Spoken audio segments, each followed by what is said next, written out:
આ તરફ સૌરાષ્ટ્રના 5 જિલ્લામાં આજે સાવધાનીની જરૂર। જી હા, સૌરાષ્ટ્રના 5 જિલ્લામાં ભારે વરસાદની આગાહી કરાઈ છે।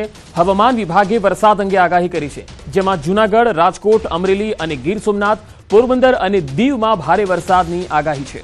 તેજ પવન અને ગાજવીજ સાથે ભારે વરસાદ થઈ શકે છે, જ્યારે 40 થી 50 કિલોમીટરની ઝડપે પવન ફૂંકાઈ શકે છે। રાજ્યના અન્ય ભાગોમાં પણ હળવાથી મધ્યમ વરસાદની સંભાવના છે।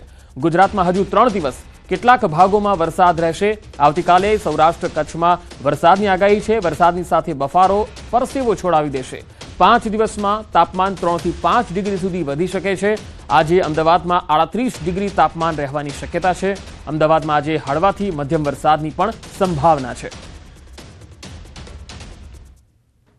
आने वाले 3 दिनों के लिए गुजरात रीजन और सौराष्ट्र में लाइट टू मॉडरेट रेन का पूर्वानुमान है। और आज डे 1 की बात करेंगे तो आज के लिए जो थंडरस्टॉर्म की वार्निंग है, जिसमें विंड की स्पीड 40 से 50 kilometre per hour Gujarat reason और सौराष्ट्र रीजन के और कच्छ के सारे डिस्ट्रिक्ट कवर हैं। और हैवी रेनफॉल वार्निंग की बात करेंगे तो आज के लिए सौराष्ट्र रीजन में हैवी रेनफॉल की वार्निंग है। और जो डिस्ट्रिक्ट है जहां पर हैवी रेनफॉल की वार्निंग और साथ में विंड की स्पीड 40 से 50 किलोमीटर पर आवर और येलो अलर्ट जारी है, वो डिस्ट्रिक्ट है जूनागढ़, राजकोट, अमरेली, गिर सोमनाथ और पोरबंदर डिस्ट्रिक्ट शामिल है, और साथ में दीव शामिल है, जहां पर हैवी रेनफॉल की वार्निंग और साथ में जो विंड की स्पीड होगी वो 40 से 50 किलोमीटर पर आवर, साथ में थंडरस्टॉर्म और लाइटनिंग होने का पूर्वानुमान है। આ વખતે ચોમાસું વહેલું બેસી શકે છે। 28 મે થી 4 જૂન વચ્ચે કેરળ કાંઠે ચોમાસું બેસી શકે। ચોમાસા અંગે અંબાલાલ પટેલે આગાહી કરી છે। આંદમાન અને નિકોબાર ટાપુ પર અસર દેખાશે। આવતીકાલથી ટાપુ પાસે પ્રી મોન્સૂન એક્ટિવિટી જોવા મળશે। 24 મે થી અરબ સાગરમાં હલચલ દેખાશે।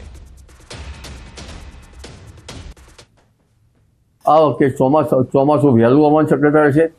તારીખ 13મી મેથી જ pre monsoon activity Andaman Nicobar ટાપુ પર થવાની શક્યતા રહેશે। કદાચ જો હવામાનમાં ફેરફાર ન થાય તો 28 મેથી 2, 3, 4 જૂન વચ્ચે કેરળ કાંઠે ચોમાસું આવવાની શક્યતા રહેશે। પરંતુ હવે ધીરે ધીરે વરસાદની શક્યતા પણ વધશે અને લગભગ 24-25 મેથી 4 જૂન વચ્ચે અરબ સાગરમાં હલચલ શરૂ થશે। લો પ્રેશર થવાની શક્યતા રહેશે અને આ લો પ્રેશરના કારણે કદાચ ચક્રવાત થાય તો પણ વરસાદ થવાની શક્યતા લગભગ ગુજરાતના કેટલાક ભાગોમાં રહેવાની શક્યતા રહેશે। તો 28 મે થી 4 જૂન વચ્ચે વરસાદ થાય તો સારો ગણાય। રોહિણી નક્ષત્રમાં વરસાદ થાય તો સારો ગણાય। રોહિણી ઉતરતા વરસાદ તો ચોમાસું સારું ગણાય। 19 થી 22 મે સુધી આંધી તોફાનનો રાઉન્ડ રહેશે। કૃતિકા નક્ષત્રમાં આંધી અને વંટોળ સાથે વરસાદ થશે।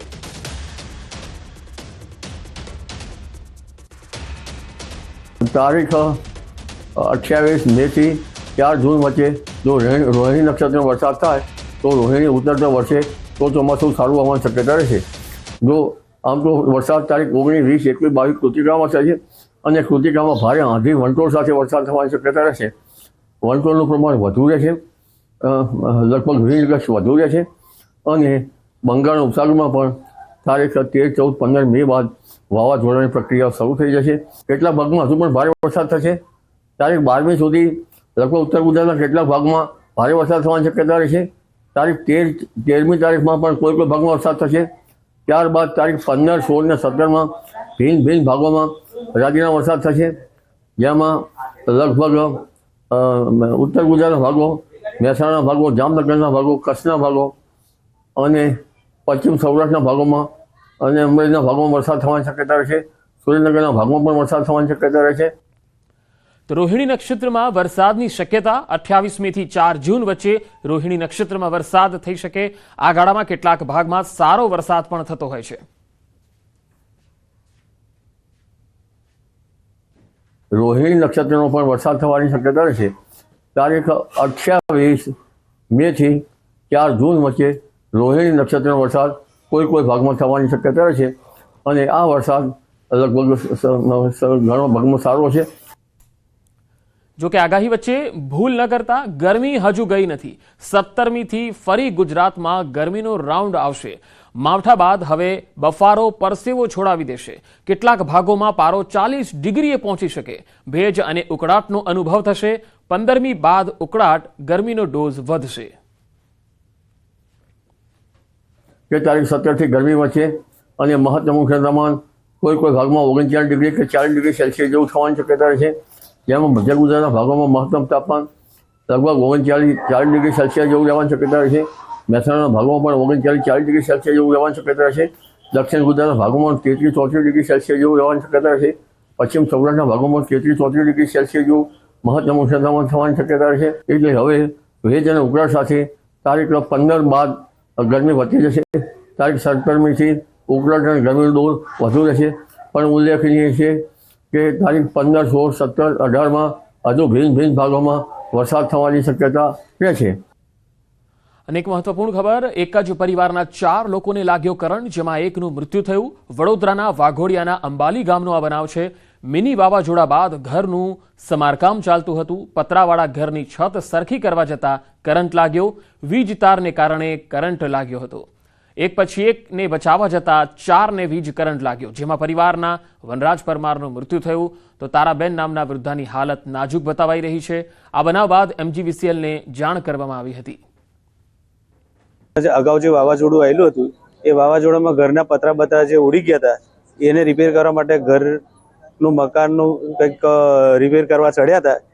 એ સમયે જે સર્વિસનો જે વાયર હતો થંભલાવાળો, એ સર્વિસનો વાયર જે કટ હતો એ વાયરના લીધે એ લોકોને પતરા સીધો કરંટ ઉતર્યો અને એ કરંટ એ લોકોને અડવાથી લાગી ગયો. વડોદરાના બાપોદ પોલીસ સ્ટેશનની હદમાં રાત્રે ધીંગાણું થઈ ગયું. વિજયનગર માળી મહોલ્લામાં એક જ કોમના 2 જૂથ બાખડ્યા હતા. બંને જૂથો વચ્ચે સામસામો પથ્થરમારો થયો. લાકડી અને પથ્થરોથી એકબીજા પર હુમલાનો વિડીયો પણ સામે આવ્યો. પથ્થરમારામાં મહિલાઓ પણ જોવા મળી હતી.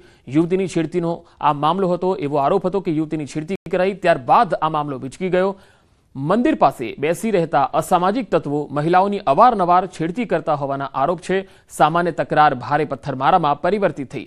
આ પથ્થરમારાની ઘટનામાં કેટલાક લોકો ઘવાયા, કેટલાક લોકો લોહીલુહાણ હાલતમાં પોલીસ સ્ટેશને પહોંચ્યા. અસામાજિક તત્વોને પોલીસ છાવરતી હોવાના પણ આરોપ લગાવ્યા.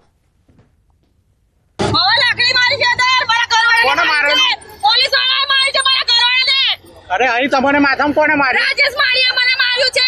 દીપક રાજેશ મારી અને બે જણા ફરાર છે, મળતા નથી. હજુ એ લોકો હંતાડી લીધા છે. મારું મારાનું મંગળસૂત્ર આખું તોડી લીધું છે. મારી સોનાની જળ બધું જ મારું તોડી લીધું છે અને મારી છાતીમાં પથ્થર માર્યો છે અને માથામાં મારું વાતું બોળી નાખ્યું છે. હોમગાર્ડ જવાનને માર માર્યાની ફરિયાદ. અમદાવાદના મેઘાણીનગરનો આ બનાવ છે. બસ સ્ટોપ પાસે જવાનને માર મરાયો હતો.